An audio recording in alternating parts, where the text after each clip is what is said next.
Hi guys. Today's ganap kami mag-harvest ng saluyot or tinatawag na lamhay. Ito guys yung lamhay. Yarn. So harvest din pag may time. Ugbos pa nang gali ginabol kaon. Sus Ugbos gani pampadanlog kuno inay. Pampadanlog guys. Pampadanlog sang imo nga pupo.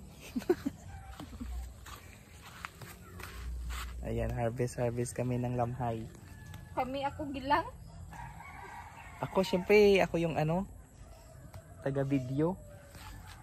So ikaw lang yung mag-harvest, ako yung tama na yun na. Daming lamhay dito guys sa kanilang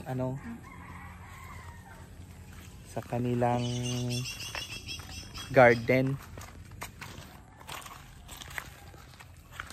Tapos ito yung kanilang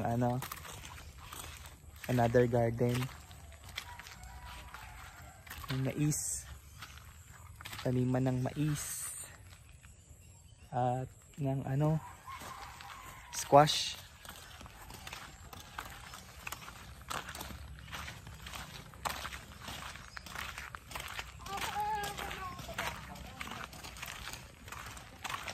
So naka-harvest na kami guys. Time to cook.